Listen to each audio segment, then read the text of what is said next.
I've wanted to make this album for a long time. Maybe because I started on Broadway, and it was a kind of return to my roots. This is music that I have great respect for, love for. Some of the most beautiful melodies ever written, some of the greatest lyrics ever written. And, I mean, I'm the lucky person to get a chance to sing them. 5, 2, here we go.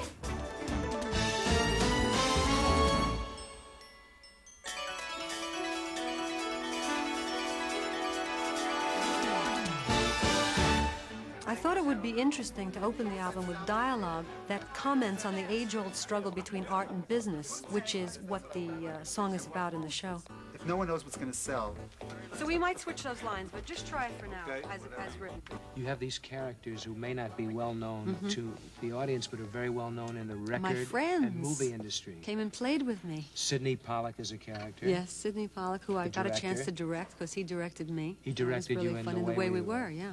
And then David Geffen, who's a friend who's the head of Geffen Records, so he could play this part very easily. And Ken Silk, who's my friend and an actor. Oh, yeah, actually, no one really knows what's going to sell and what won't. I'm always surprised.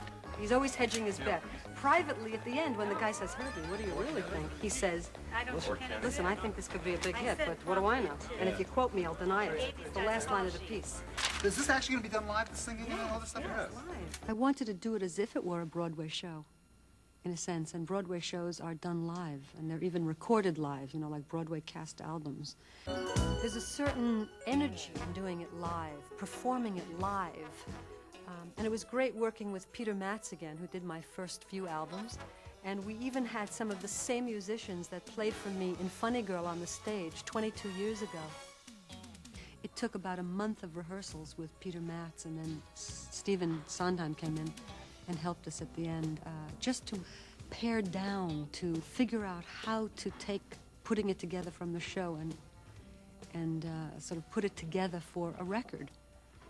I mean, it's interesting, challenging work. I mean, I spent a lot of time on this. Honey, no one's going to buy it.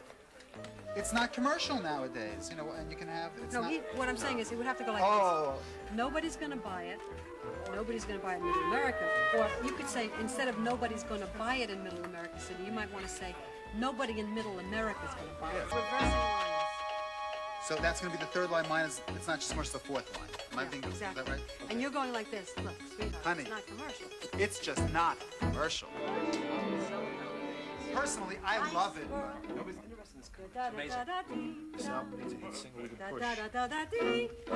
This whole thing is too risky. You're good. Not bad.